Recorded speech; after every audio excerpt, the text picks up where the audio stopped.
Welcome to Al Hadi Foundation School.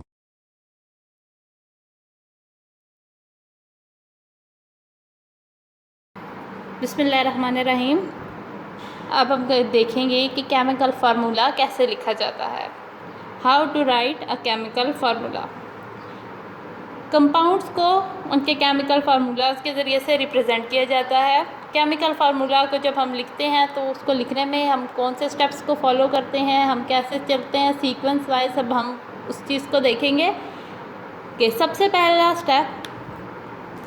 पहले हम देखते हैं सिंबल्स को, यानी कि हम जो एलिमेंट जिस कंपाउंड का हम फार्मूला लिखने जा रहे हैं वो कंपाउंड जिन दो एलिमेंट से मिलकर बना है उन दोनों एलिमेंट के सिंबल्स को हम ऐसे लिखते हैं कि पॉजिटिव सिंबल, पॉजिटिव आयन पहले आए, नेगेटिव आयन बाद में आए। स्टेप 2 में हम हर एक आयन की वैलेंसी देखते हैं। अब सिंबल्स जो हमने लिखे थे उनके ऊपर हमने उनको पॉजिटिव और नेगेटिव सीक्वेंस में लिखा था। अब उनकी हम वैलेंसी उनके ऊपर टॉप राइट कॉर्नर पे लिखते हैं। फॉर एग्ज़ाम्पल, अगर हमारे पास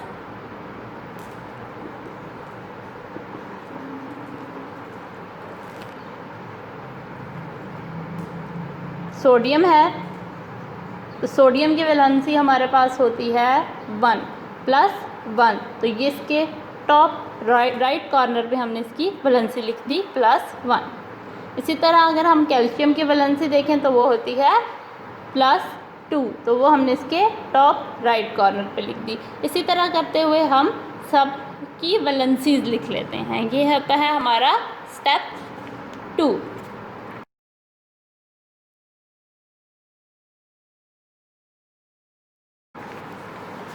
स्टेप 3 में जाते हुए वैलेंसीज एक्सचेंज करते हैं।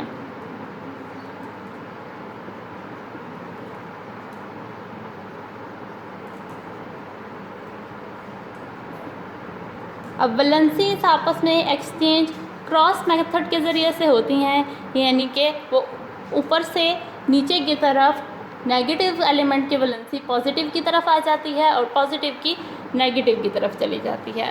लेट्स सपोज हमारे पास हम सोडियम क्लोराइड का फार्मूला लिख रहे थे। सोडियम का था हमारे पास Na सिंबल पॉजिटिव आयन के साथ, क्लोरीन Cl नेगेटिव आयन के साथ। दूसरे स्टेप में हमने क्या किया, हमने इनके ऊपर इनकी वैलेंसी लिख ली।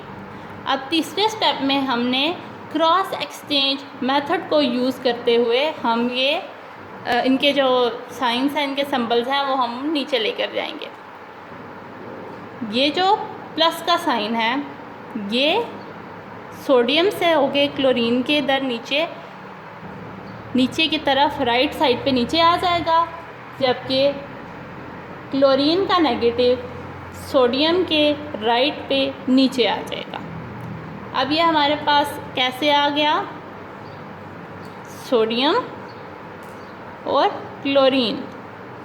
अब ये दोनों के पास चूँकि 1 था तो वो दोनों का 1 नीचे आ गया, हमें वो लिखने की ज़रूरत नहीं रही।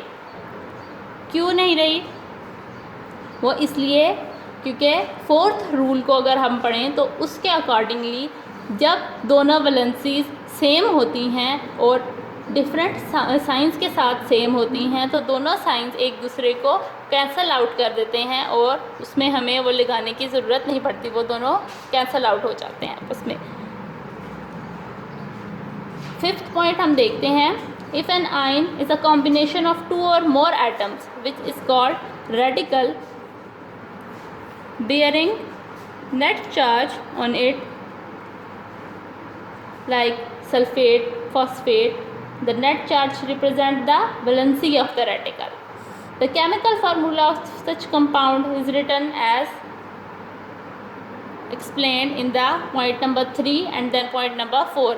अच्छा जी, जब रेडिकल के फॉर्म में आ जाता है तो उस वक्त भी हम पॉइंट नंबर 3 यानी और 4 यानी कि क्रॉस एक्सचेंज मेथड को फॉलो करते हुए वैलेंसीज को एक्सचेंज करते हैं और पूरा फार्मूला हम उसी के थ्रू, उसी के अकॉर्डिंग लिखते हैं। यहाँ पे एक और जगह पे भी आप ये देख सकते हैं कि यहाँ पे तो चूँकि 1 था, लेकिन इसी तरह दूसरी जो एग्जांपल दी गई है